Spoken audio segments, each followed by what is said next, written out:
بانی P T I کے اہلیہ بشرا بی بی کے معالج نے زہر خورانی کا الزام مسترد کر دیا۔ واضح کیا کہ بشرا بی بی میں ایسے کوئی اثرات نہیں، 2 ماہ پہلے اگر کچھ تھا تو وہ کچھ کہہ نہیں سکتے۔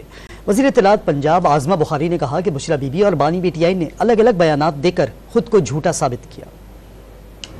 پی ٹی آئی رہنماؤں کی جانب سے بشرا بی بی کے کھانے میں زہر ملانے کے الزامات عائد کیے جا رہے ہیں، تاہم بشرا بی بی کے معالج ڈاکٹر عاصم نے ان الزامات کی واضح طور پر تردید کر دی۔ میڈیا سے گفتگو میں بتایا کہ بشرا بی بی میں فوڈ پوائزننگ کے اثرات نہیں، اگر ماضی میں ایسا کچھ ہوا تو وہ اس بارے میں کچھ نہیں کہہ سکتے۔ یہ جو 2 مہینے پہلے ان کی طبیعت خراب ہوئی تھی، اچانک ہی کھانے کے بعد ہی ہوئی تھی، لیکن ہمیں یہ نہیں پتا کہ اس میں obviously کیا تھا کیا نہیں تھا۔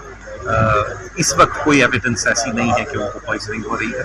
اگر ان دا پاسٹ کچھ ہوا ہے تو میں کہہ نہیں سکتا، لیکن اس کے باوجود کیونکہ ان کی ابھی بھی طبیعت پوری 100% ٹھیک نہیں ہوئی، تو میں نے ریکمینڈ کیا ہے کہ کچھ خون کے ٹیسٹ ہونے چاہیے ان کے، اور ایک کیمرہ ٹیسٹ ہونا چاہیے، منہ کے ذریعے کیمرہ ڈال کے کھانے کی نالی کا اور معدے کا اندر سے معائنہ کرنا چاہیے، جس کو گیسٹروسکوپی یا انڈوسکوپی کہتے ہیں۔ وزیر اطلاعات پنجاب عاظمہ بخاری کے مطابق پیمز کے 4 سینئر ڈاکٹرز نے آج بشرا بی بی کا تفصیلی معائنہ کیا۔ ان کو زہر دینے یا ٹوائلٹ کلینر کے قطرے کھانے میں ملانے کے شواہد نہیں ملے۔ عاظمہ بخاری کا کہنا تھا کہ بشرا بی بی اور بانی پی ٹی آئی نے الگ الگ بیانات دے کر خود کو جھوٹا ثابت کیا۔ دونوں میاں بیوی کا جھوٹ 24 گھنٹوں میں ہی بے نقاب ہو گیا۔